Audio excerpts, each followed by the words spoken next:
Just started the recording. Yes, I did. All right. I think we could start. Hello, happy Tuesday. Welcome. Do you have questions for me before we start on today's material?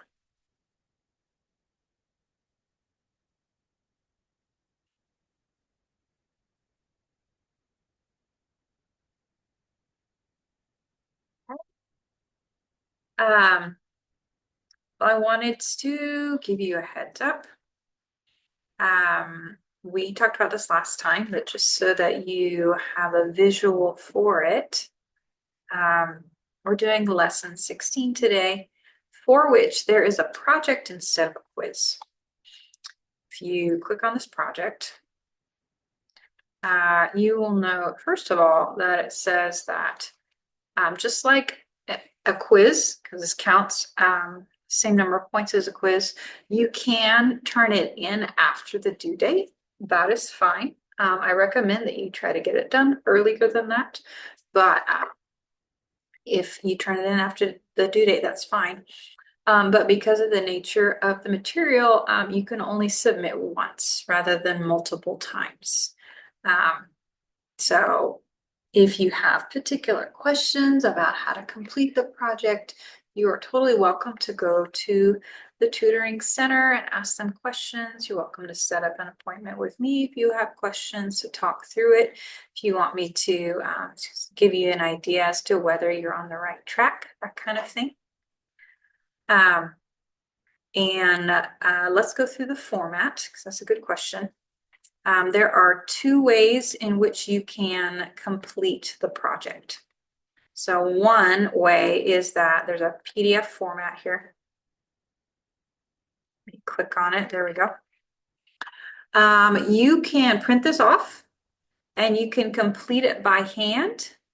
And then take a picture of your work and submit your written work, or scan your work and submit your written work.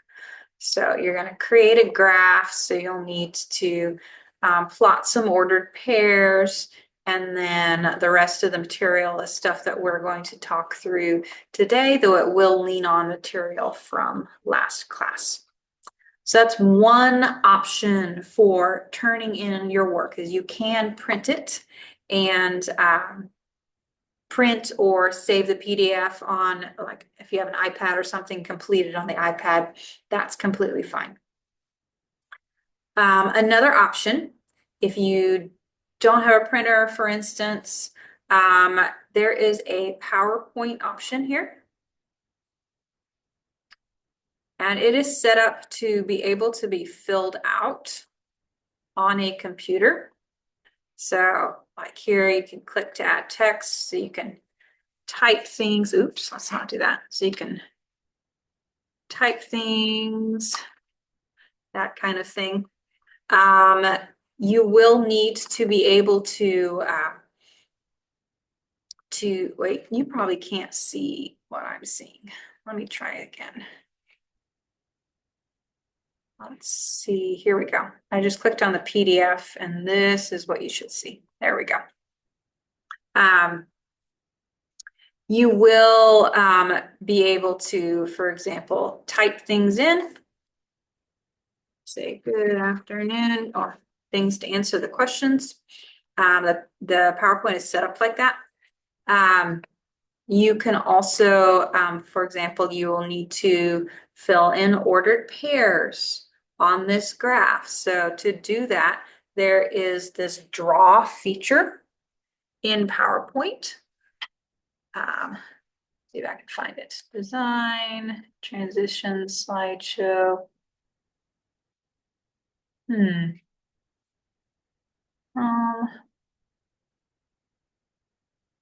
Design, nope. Well, this particular version of PowerPoint doesn't have the drawing. It's very strange.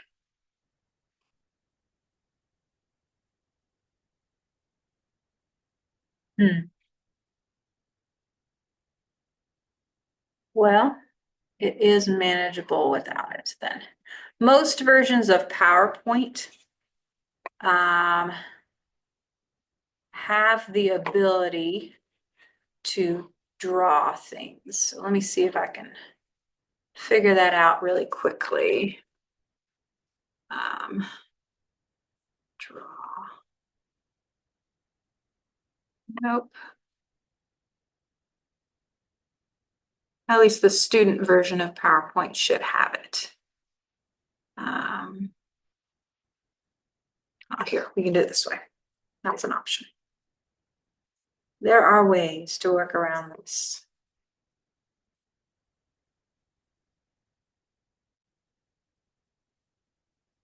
So you can put ordered pairs on this coordinate plane using the shapes. So I could put a shape in here at, say, you're wanting to put an ordered pair at 2000, 1082. So 2000 indicates the x equals 0. And then y is 10,082. So I'm going to go to 0. 10,082 is up here. So I can put a little dot over there. It's a little bit clunky, but it does the job. And then you can also insert lines. For example, you'll need to draw a line of best fit here. So you can use PowerPoint to insert drawings into this. Save your PowerPoint with the modifications and then upload it to Canvas.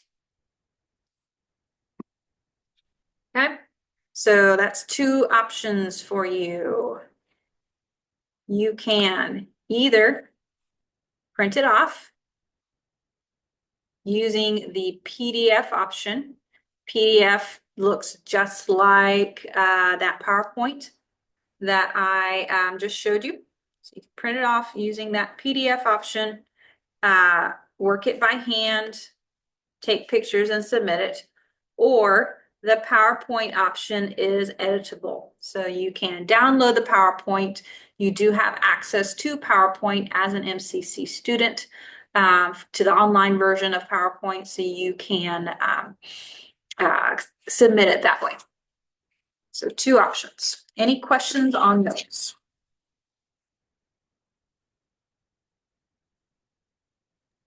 Yeah, if we take a picture of it, like with our phone, how are we supposed to download it? So you will want to print it, do your work, take a picture of your written work, and then you want to upload that picture here. So probably the easiest way is if your phone has the Canvas app,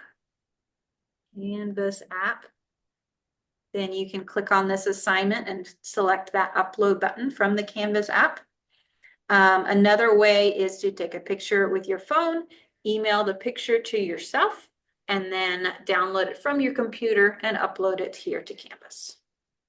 So we go into the Canvas app. If I take a picture of my work, Mm-hmm. you Yes, have if to, you take a picture of your work on your phone, then that Canvas app should allow you to, you're going to upload here, and then you can choose a file to upload, and you should have the option to upload the picture of whatever you just took. it goes to where it says drag file here. Mm-hmm. Or you can select a webcam photo. I think you'll have the option to take a picture directly there. Oh, okay. I Okay. guess if I get hung up and this can be turned in a little bit late, maybe you can walk me through it if I get lost. Yeah, that's totally fine. Yeah, this project, as mentioned, just like quizzes, it can be turned in late. So worry a little bit less about the time and more about the accuracy because you can't turn it in multiple times. Other questions?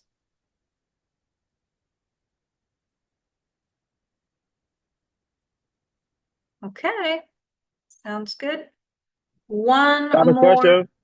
Go ahead, sorry. Um, the project, is this like a math project or what? Yes, it's a math project and it covers the lesson, the material from the lesson that we're going to do today. The material that we're going to cover today is hard to give a quiz on, quite frankly. Just the nature of the process is a little bit difficult to do in just one problem. Therefore, I'm doing a quiz instead, or a project instead. Thank you. You're welcome. One more date I should throw out there.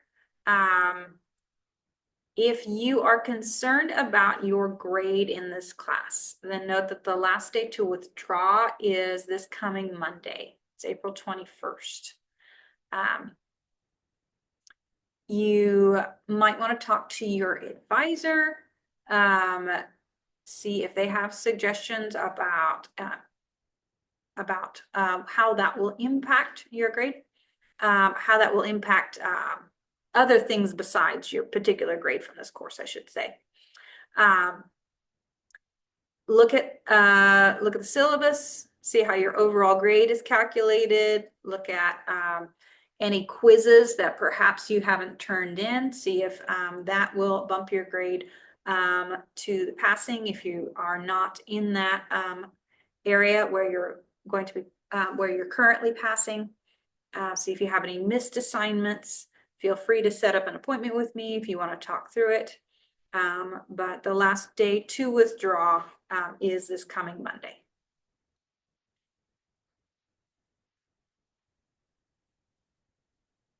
You can absolutely use a scanner, yes, to submit the project. As long as you're showing your written work, I don't care what method you use to take a picture of the work, whether it's a scanner or an iCloud scanner, a camera, as long as you turn in a clear picture that I can read. Other questions?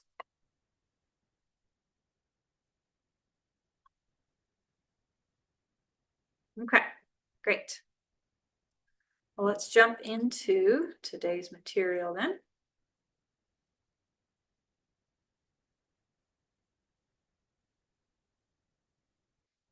The last couple times we've talked about the coordinate plane and graphing. We have talked about how to create equations, linear equations specifically. And today we want to talk about a concept called linear modeling. This is an application of the stuff that we've been doing on graphing and linear equations, where instead of being given 2 or 3 points that exactly go through a line, we can create a graph that matches general trends in ordered pairs that are graphed on the coordinate plane, even though it may not exactly pass through all of the ordered pairs given. And the process of doing this is called linear modeling. So let's look at some data. So here we are given a chart with some data about number of hours worked by a particular person and the amount of the paycheck that this person received. We can treat these as ordered pairs. We've talked about how a table of values can show ordered pairs where, let's say, we let number of hours worked be mapped on the x-axis. Let it be represented by the variable x. And let's let the amount of paycheck be on the y-axis or horizontal, or the vertical axis, excuse me. So that would be what? This is the number of hours worked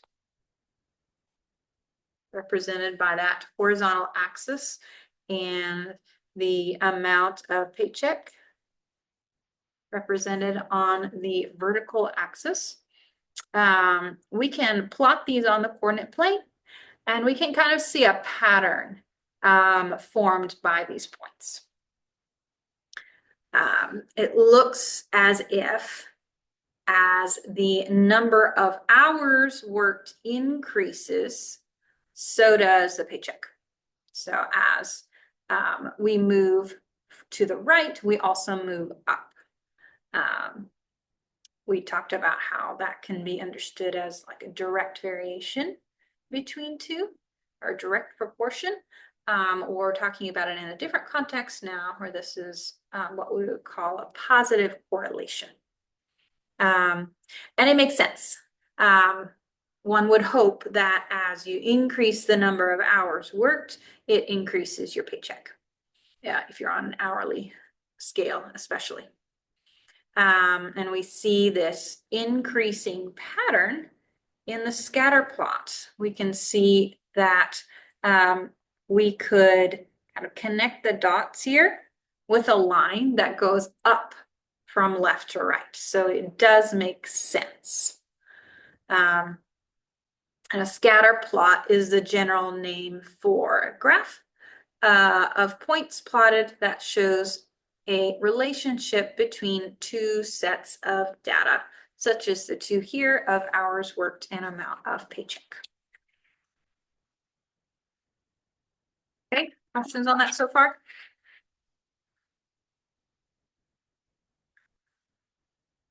All right, so this particular relationship between the two variables, it's pretty easy to see that it makes a really nice linear pattern, actually. Some relationships are not quite as clearly or easily plotted on a straight line graph.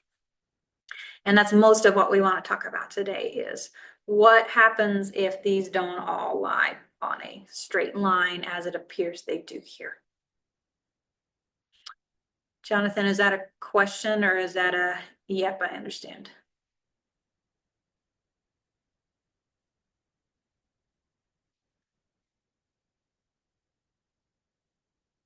I'm assuming you mean the latter. Okay, great. Sounds good. That's what I thought. Just wanted to make sure. Let's look at this next graph. Sorry, it's a little bit fuzzy. If you plot the age of a car with the car's value, so let's say we put the age of the car as our horizontal axis variable. So if we have an axis here, then we're plotting the age on the horizontal axis. And then the vertical axis, we plot the value of the car. Oop. Right here. Go. Okay. As the car gets older, then you all have experience with this, you would expect the value to depreciate. You would expect that as you move from left to right on this graph, as the age of the car increases, the value of the car is going to go down. It's going to depreciate. But various cars depreciate at different rates. If you have a Toyota, it's going to lose its value less quickly than some other cars. So we may not be able to put a set rate of decrease for every car that's out there. But we should be able to see a clear decreasing trend in the data. And we can kind of see that here, that the data points do tend to go down from left to right. So we can plot, we can kind of draw a line through the data showing, if not the exact value of every single car versus its age, but we can at least show the general direction that the values of the cars are going as their age increases. So we're representing the data visually, and it can still help us to see the trends and interpret the relationship between the variables. That's kind of big picture here with scatter plots is we're wanting to create a graph to help us to see what is the relationship between the variables. As one gets bigger, what generally, if not specifically, does the other variable do? Does that make sense? Questions? Okay. Let's look at one more. One more here. I am a teacher, so this is one that I like. Here we are comparing the number of hours spent studying per week on the horizontal axis or the x-axis. So we could call this our x. And we're comparing that to the grade that someone gets in the class on the y-axis. And I'm sure you know, while it's not true across the board, it's generally the case that a student who spends more time studying during the week will get a better grade in the class. It's not a guarantee because I know there are some people who you can study all that you want, spend hours and hours studying and still not quite get the grade that you want. And then there are those irritating people who don't study at all and they still get a good grade in the class. That was never me. But we do see a general trend that if the number of hours spent studying during the week increases as it goes up, so as we move from left to right, the grade in the class generally goes up as well. So it's not a perfect linear relationship because we can't say if someone studies X hours, therefore they will get Y grade, but overall, this general relationship holds. The points do tend to move left to right. Okay. So again, a picture of general, if not specific trends. As one variable increases, here the other tends to increase. Previous example, as one variable increases, the other tends to decrease.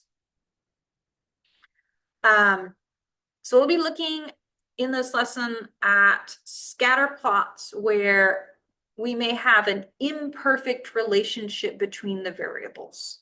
So I cannot connect all of these dots with a straight line. They don't all lie on a straight line. I just have to be okay with just a general trend. I have to content myself with that. Because I'd like to still be able to model the relationship that I'm seeing with a linear equation.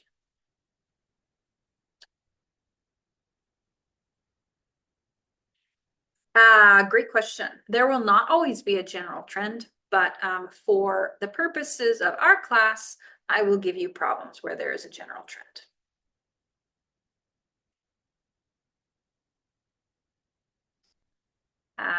Sometimes you can create a scatter plot for the purposes of determining, is there a relationship between the variables? So as one goes up, what does the other tend to do?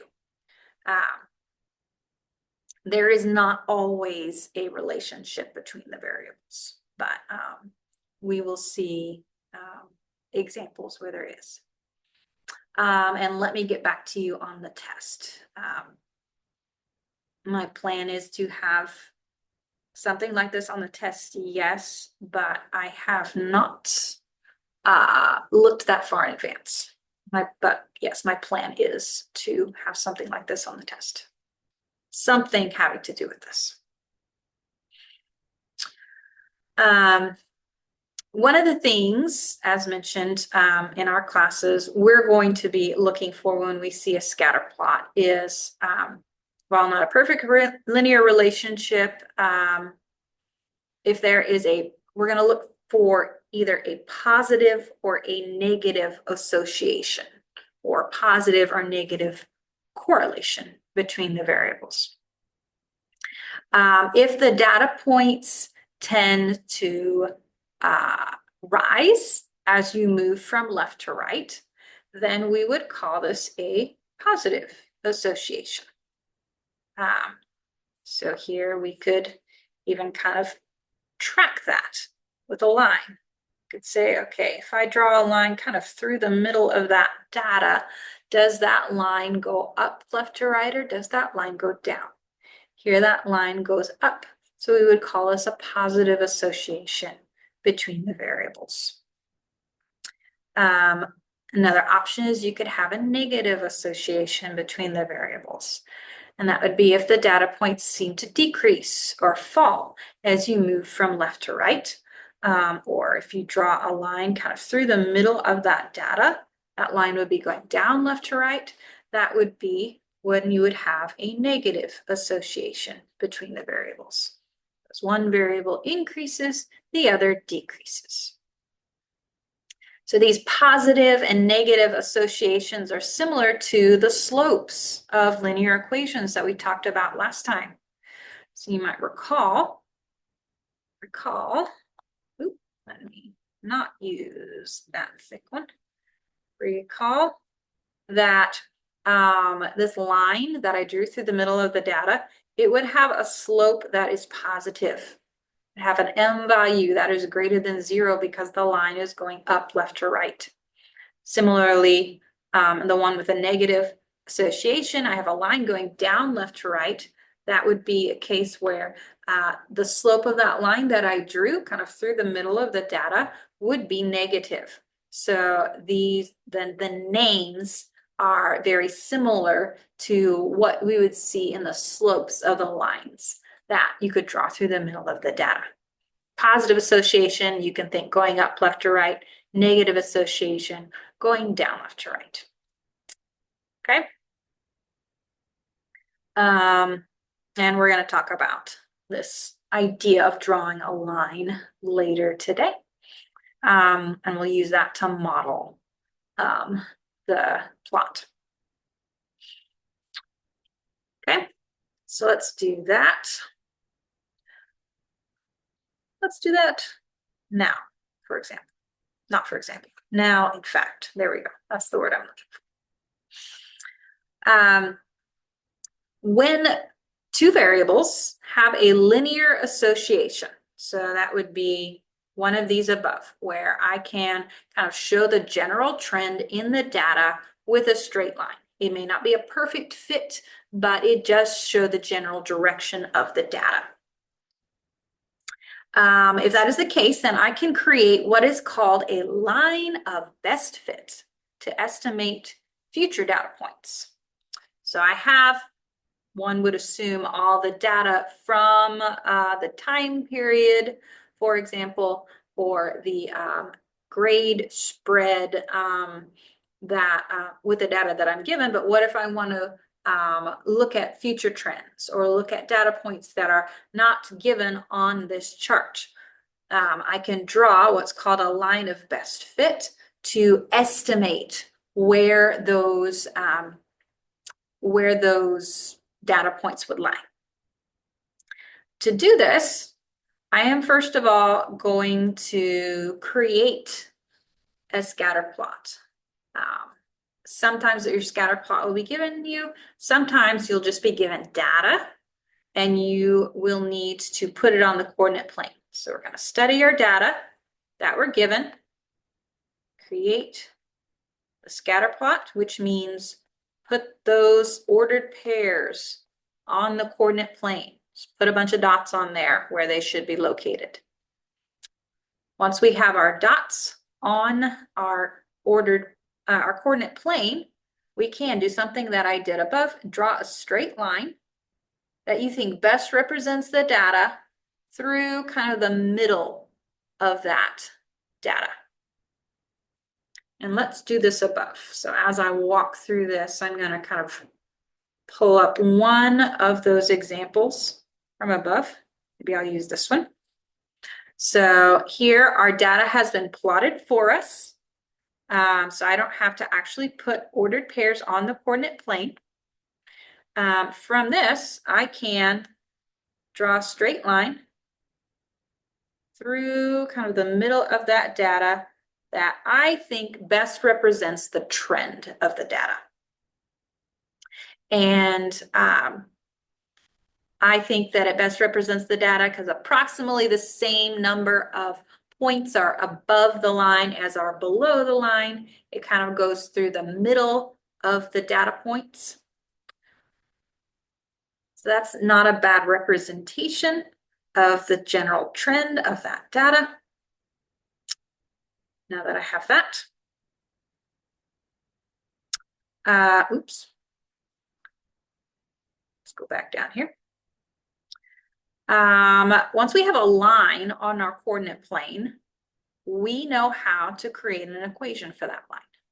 So that will be our next goal. Once we've got a line on there, pick a couple of points on the line. So we're going to select 2 points from our scatter plot that are on the line. From the scatter plot. I'm not just going to pick any 2 random points on the line. I'm going to pick them specifically points that were already there from the scatter plot.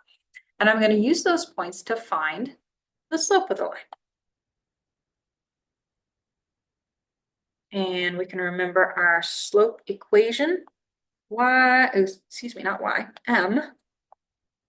is equal to y2 minus y1 over x2 minus x1. Seen a whole lot in quiz 14, I believe it was, 14 or 15. Once we have the slope, we can calculate the y-intercept of the line using that slope-intercept form, y equals mx plus b. Once we have the slope and a y-intercept, then that line that we drew, we're going to call it our line of best fit. We're going to write the equation of the line in y equals mx plus b form. Okay? So that's all well and good, but you probably want to see an example of that. So let's do that now. Any questions before we work through an example? And I'm going to try to work through this slowly in several steps because this is exactly the process that you will follow when you do your project.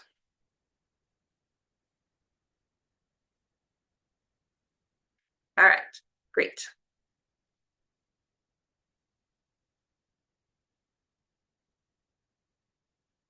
Here we go. The only thing extra that you're going to have to do on the project is you're going to have to take data and put those ordered pairs on the coordinate plane yourself. To save time, I went ahead and put the ordered pairs on here. So here is the setup. A business owner tracks the number of products he sells for the first 20 weeks of the year so that he can project the number of products he can expect to sell for the rest of the year. He finds the following sales for the first 20 weeks. So on the left, we have number of weeks, which we're going to put on the x-axis. So we're going to let that first column represent variables, represent the x variable. So everything on the x-axis is in weeks. And then the next column, this is the variable that we'll put on the vertical axis. Okay. And we can just explore a couple of these just for clarity's sake. The point 184, we will start here, and I'm going to go to the right one and up 84. So that is the point 184 right there. Let's do another. Let's say 10, 198. So I'm going to go to the right 10 and then up 198. That's the location of that ordered pair. All the rest of the ordered pairs I can put on the coordinate plane in a very similar manner. You'll need to put all of the ordered pairs on there.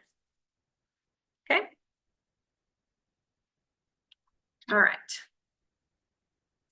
So once our scatter plot has been created, we can move to drawing a line of best fit.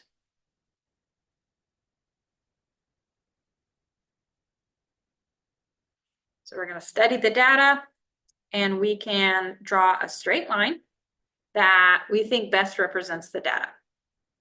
And when I say best represents, this is not an exact process. Well, it is an exact process, but we're not going to go into the nitty-gritty of it. We're just going to draw a line that looks pretty good to us. Okay, this is our line. And we can note that it does not go through all of the data points. It only goes through some of them. It is kind of in the middle, following the general trend of the data. It has roughly the same number of data points above and below the line. You may have chosen to draw your line slightly differently, and that's okay. As long as it kind of follows those two criteria, it is roughly in the middle of the data. And shows the general trend. General trend, and that trend would be, is it a positive or negative association? Or negative association.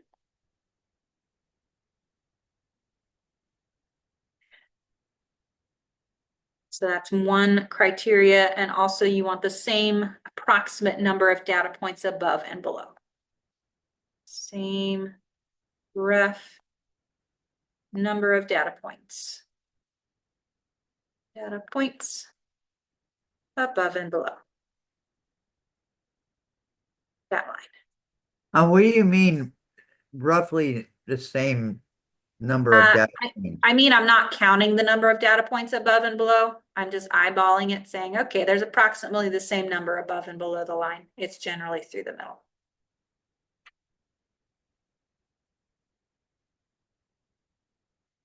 So this is not an exact, okay, there's 10 above and 10 below. There's approximately that many. Questions on that? Are we gonna have a test on this on the exam? Say that again, I'm sorry. Would that be would this be on the exam? Something having to do with this will be on the exam. It may not be in this exact format, but yes, something having to do with this will be on the exam. But I would focus on the project for now rather than the exam. Because this is exactly what your project is going to look like. Okay. So we've got a line of best fit through our data. So that's great. Once we have a line, we can write an equation.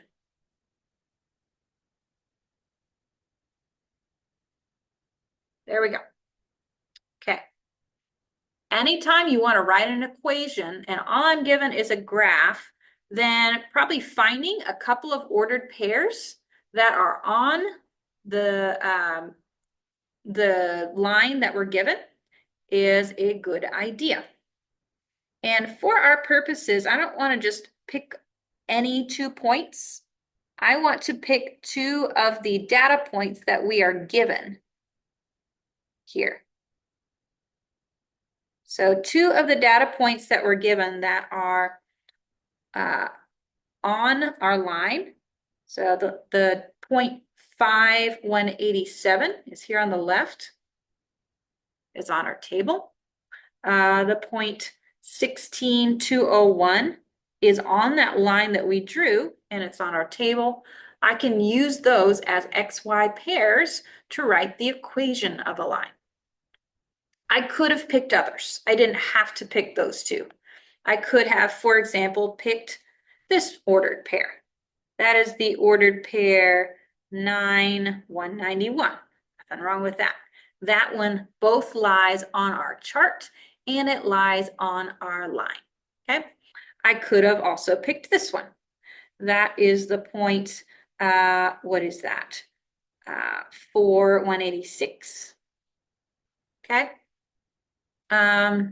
It doesn't look like any of the other data points are quite on the line. They're a little bit off the line, so I don't think I would have picked any of the other data points to create the graph of our line, or to create the equation rather. But I could have picked any of these 4 points that I am listing, or that I circled to create our graph, or our equation rather. Once we have those points, we're going to use our 5, 187, and 16, 201. We need to write an equation, y equals mx plus b. In order to write any linear equation, we need 2 things. We need the slope, m, and we need the y-intercept, b. Now that we have 2 ordered pairs, this is our goal. Find the slope, find the y-intercept. Okay? So let's find the slope first. Slope is m. That is equal to, let's see, let's call this point x1, y1. Call this point x2, y2. M is equal to y2, 201, minus y1, 187, over x2, 16, minus x1 is 5. 201 minus 187 is 14. 16 minus 5 is 11. This is my slope. So we have part of the equation of my line. Once I have the slope, I can find the y-intercept. Let's see. I can update my equation. Becomes y is equal to m, which is 14/11 x plus b. Okay. One thing I will say here that will make things a little bit easier for you. Whenever I am writing an equation for the best fit line, we have been using fractions for slope. You're going to get some weird slopes for the scatter plot. So I'm going to recommend that you actually use a decimal instead of a fraction. We want to write the equation in decimal form. We're going to take 14 divided by 11, and we get, let's see, what do we get? Oops. Wrong M. 14 divided by 11. I'm going to round that to 2 decimal places, 1.27.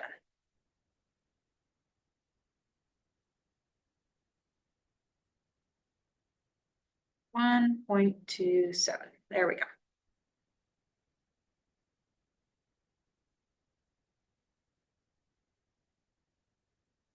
So that allows me to update my equation again. I'm going to use the slope of 1.27. And yes, you can use that on your project for this particular type of problem. You can use the decimal form instead of fraction form. Questions so far about that?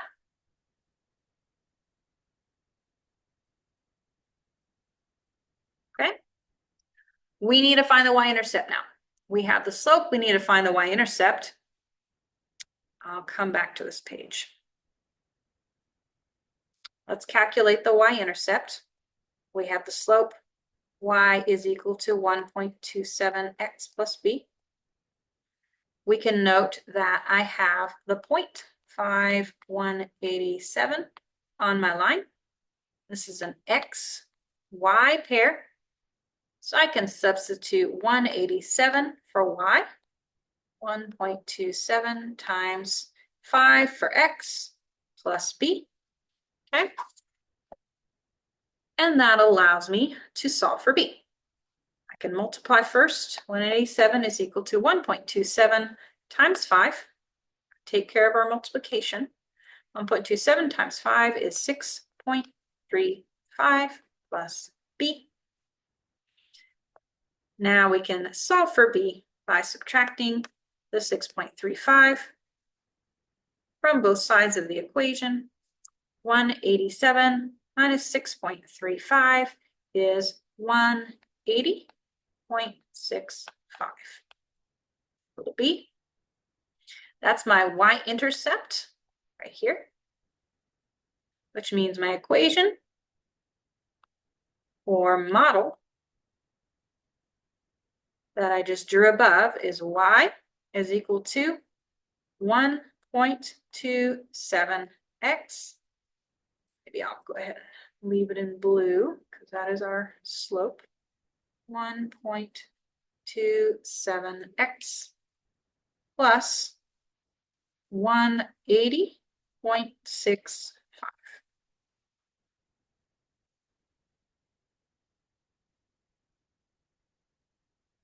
Okay.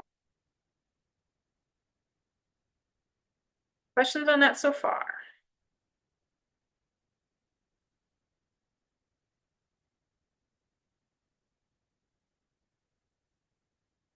So that line that we just wrote the equation for, that is the equation of this line we drew. Y is equal to 1.27x plus 180.65. Okay. If you had drawn your line slightly differently, you would have gotten a different equation. It would be close, but not quite the same. We are not going to get into a super exacting process for a line of best fit. We're going to draw the best line that we are able to under the circumstances with this data. Okay. All right. A couple nice things that we can do with applications is we can interpret. So the slope that we just found, that slope, which is about 1.27. We know a little bit about slope. We know that this is equal to the rise over the run.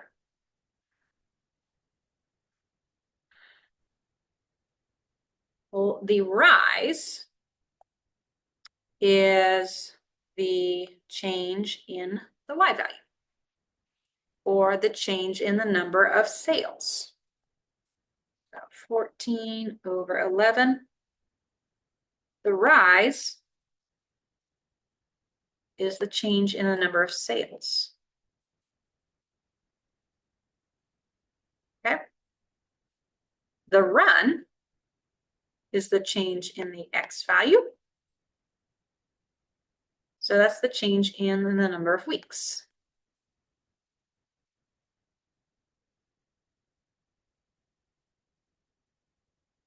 So what the 14 over 11 tells us that is that for every 11 weeks, the number of sales increases by 14. Or put another way, it tells us that in 11 weeks, we would expect 14 more sales.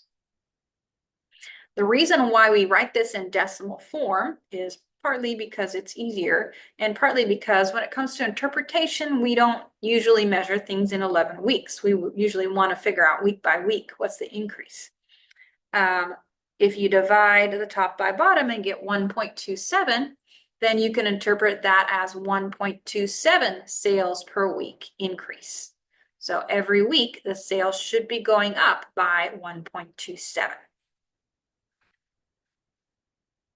So there's some nice applications here for this material.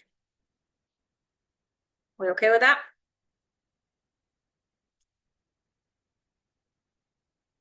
Okay, good.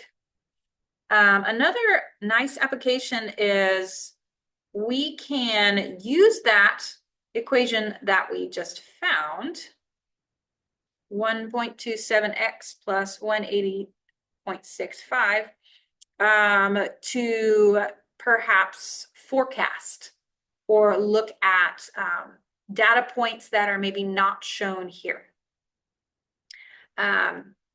We talked about what slope means. The graph is going up, left to right. It's a positive slope, which means sales are increasing. Let me go ahead and write that down. Positive slope means sales are increasing over time. Are increasing over time. It's kind of nice to know if you are this particular person. We're going up by 1.27 sales every week. The y-intercept corresponds to where the line crosses the y-axis. This particular problem, it isn't really helpful with application because on the y-axis, it is a point in time that we haven't really measured. That would be like looking backwards in time, which we don't really want to do here. It would be like saying at the week before what we're calling week 1 in week 0. So the week before this person started measuring their sales, sales were expected to be 180.65. There were 180.65 sales. Doesn't really make sense in this particular problem to look backwards, but you can kind of use that to, but you can kind of explore that to think about, okay, what might it have meant? But what we really want to use this line for is to look at, okay, what might happen in the future in weeks after this 20th week in which sales are measured. What are sales expected to be if this trend continues? And that is often called forecasting. You don't need to know that term, but it is often called that. So let's say we use the linear model to predict the number of sales for, say, after 25 weeks or after a year, after 52 weeks. So we're going to use this line that we just found the equation of, and we can remember that we let the X value represent the number of weeks. That's what we said. And we let the Y value represent the number of sales. So if we are given, say, 25 weeks, and we are asked to use the linear model to predict the number of sales, 25 weeks is an X value. We said X represents number of weeks. So if I want to find number of sales, I'm looking for a Y value. I can say Y is equal to 1.27 times that X value of 25 plus 180.65. So we just substituted a different X value to find a future number of sales or future Y value. That's equal to, I'm going to multiply first. 1.27 times 25 is 31.75 plus 180.65. That gives us 212.4. And now we can interpret. We can say that if sales continue to increase at this rate, then he should expect, I'm not going to put the 0.4 in there because 0.4 sales doesn't really make sense here. I'm going to say he should expect 212 sales in week 25. Week 25, we can assume hasn't happened yet, but if sales continue at this rate, that is the expected number of sales. Okay. We can do the same thing with 52 weeks. 52 weeks is again an X value. Okay. We're given the number of weeks, we let X represent number of weeks. If I want to find the number of sales, I'm trying to find Y. Y is equal to 1.27 times 52 plus 180.65. That one, I'll do it in my calculator. 1.27 times 52. You can do this on the line if you want to. 180.65 gives me 246.69.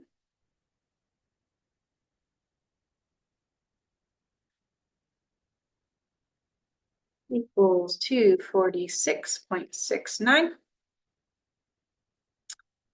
And we want to interpret that. Again, 0.69 sales doesn't really make sense. So I'm going to round that to the nearest whole number. So we can expect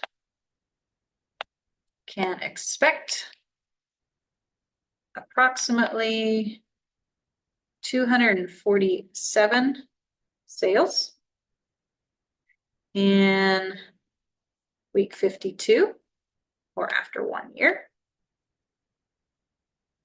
of measuring the data, if the trend continues in this manner. Trend continues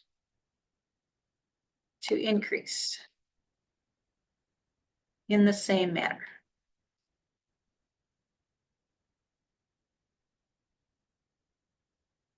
Or at the same rate, if you prefer. Your project will ask you for some interpretation. So make sure that you understand what your slope means, understand what your X value and your Y value mean, and how to interpret the numerical results that you're given. Questions on that so far?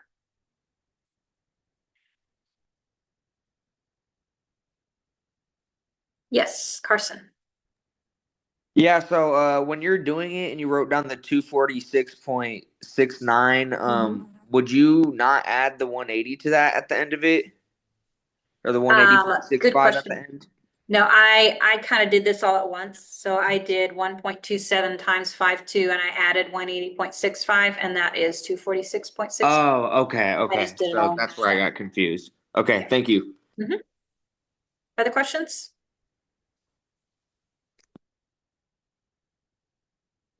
Yes. Yes. Hello? What's up? Yeah. From chapter, I think, 14 and 15. If you do I tried taking the quiz, right? So I tried to reduce it and then divide. I went to do the decimal point and it failed me. So what now? I would use the decimal point in this. Good question.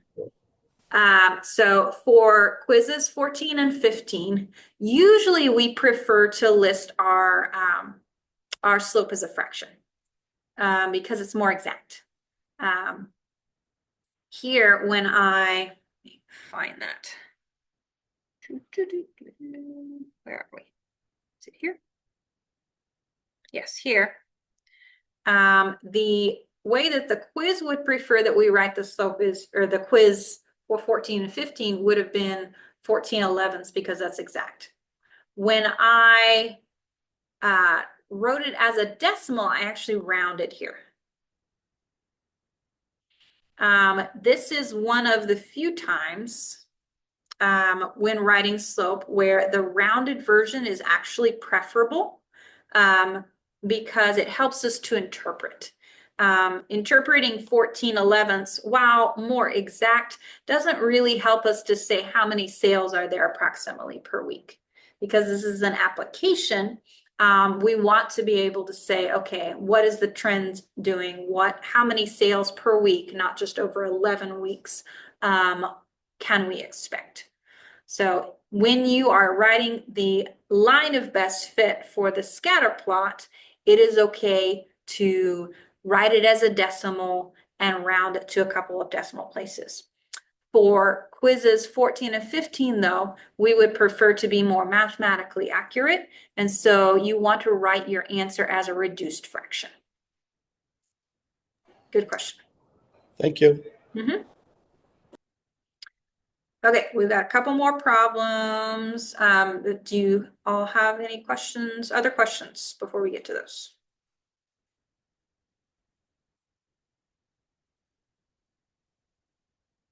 Okay. So we just used the linear model to interpret the number of sales for each of the following weeks. We could use that same equation to do the opposite. Let's say instead of predicting the number of weeks, what if we wanted to reach a certain goal of sales? We could use the trend, the given rate, to figure out, well, how many weeks would it take to get there? How many weeks would we need to reach, say, 500 sales per week if this person kept selling at the same rate? So let's do that here.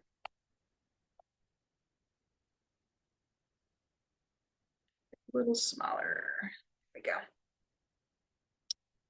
Okay, so let's say we are given that we want 500 sales per week. 500 sales in a particular week. Well, 500 sales is a Y value, not an X value. So if we are given this Y is equal to 1.27X plus 180.65, and we want to find the number of weeks it will take to get here, I'm going to take that number of sales, and instead of substituting for X, I'm going to substitute it for Y, and I have to use my solving processes to determine what X is. But I think that is manageable. I'm going to plug 500 in for Y is equal to 1.27X plus 180.65. We've done stuff like this before. This is a simple equation, so I'm going to use my PEMDAS. Use it backwards. I'm going to start with addition subtraction. So subtract 180.65. 500 minus 180.65 is 319.35 is equal to 1.27x. And then as a last step, we can divide both sides by 1.27.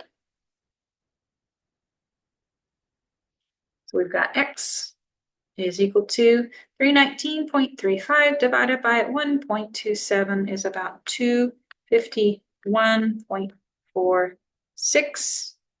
So that would be x. And x is a week. So as an interpretation, we could say if this person keeps selling at the same rate, so if sales increase at the same rate for 500, or excuse me, for week to week, then it will take about 251 weeks to be doing 500 sales per week. Or I could say there will be 500 sales per week after about 251 weeks. Just round to the nearest whole number. Questions on that so far?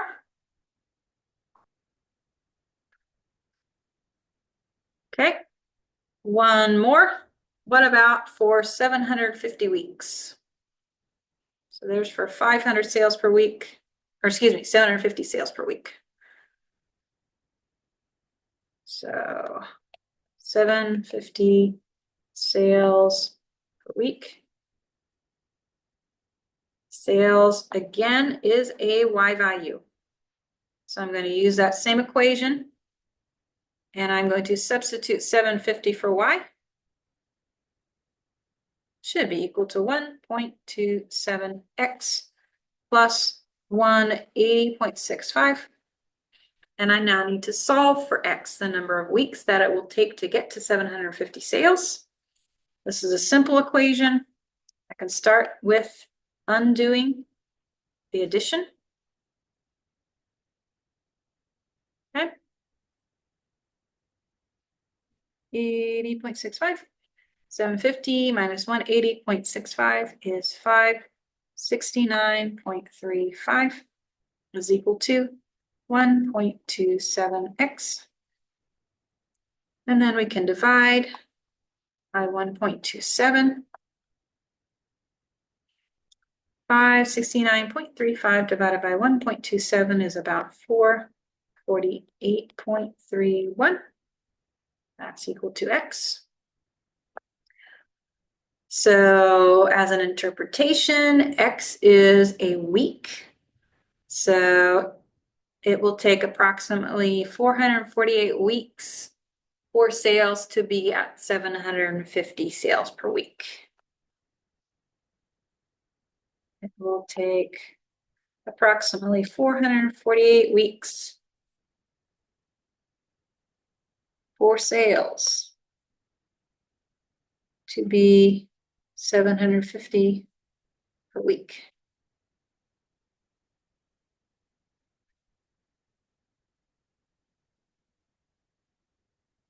Okay, questions on that?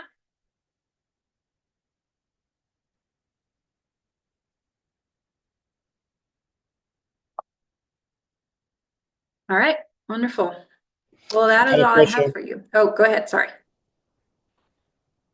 Uh, is there a place to do more practice of this, like the quizzes? Say that again, I'm sorry. Is there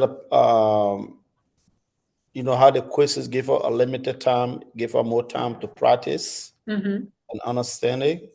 Would Mm-hmm. there be something like this for this math? I recommend that a lot of the math, honestly, is stuff that we've done in the past. So stuff that, let me find, there we go.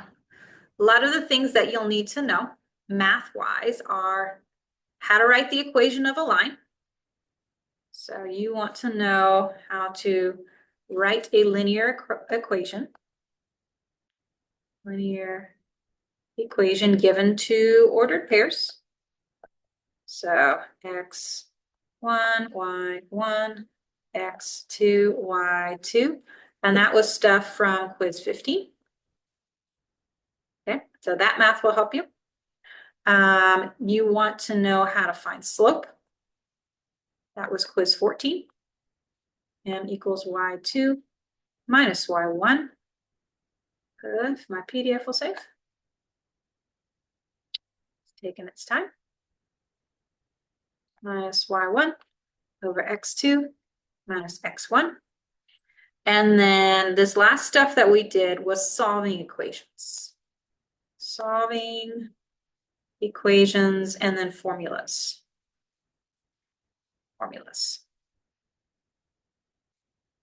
So that math was from the last, I think, 3 lessons from the test 2 material. So that would be, if my pen will work, lessons 11 through 13. So this kind of brings together several of the things that we've done the last, what, 5, 6 lessons. So you want to be able to write the equation, you want to be able to find the slope, you want to be able to put it on a graph, and you want to be able to solve an equation. Okay? Does that Okay. answer your question? Yes. Okay, awesome. Other questions?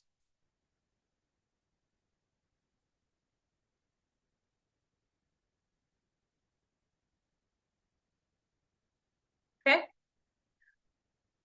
Are you sure?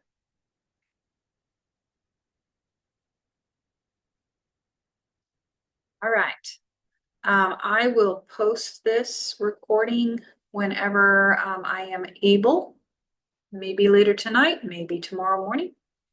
I recommend that if you are stuck on the project, you go back and watch this recording because the project will look, as mentioned, a whole lot like this problem that we just worked through. So it'll have several pieces where you will be asked to put the data on the coordinate plane, draw a line, find the equation of that line, and then use that line to do some applications, forecasting like this. Okay? And feel free to reach out if you have particular questions about it. Happy to talk through it. We will have class Thursday, yes. On a different subject. Other questions?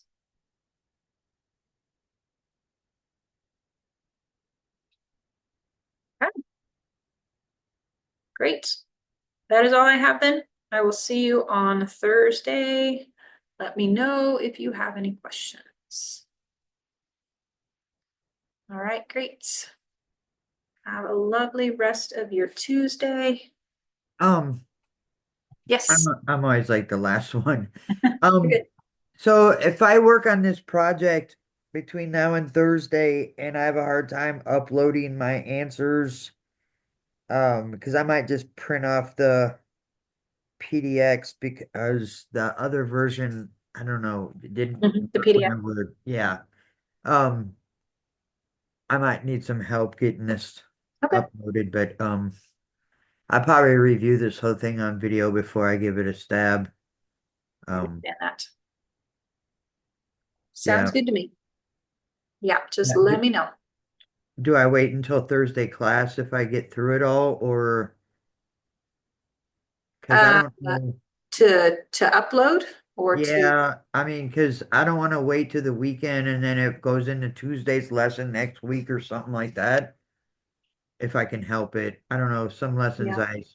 I mean, if it goes into Tuesday, I'm not too concerned. You can turn this in a little bit late. So why don't you attempt it in between now and Thursday, but don't sweat it too much. We will do some more work on Thursday, and so you'll have another quiz having to do with that, not a project. so I pull, okay, so if I take a picture, I'm just gonna write this down. Mhm. If I print it off, Mhm. and then I go into the Canvas app because I have that on my phone. Okay.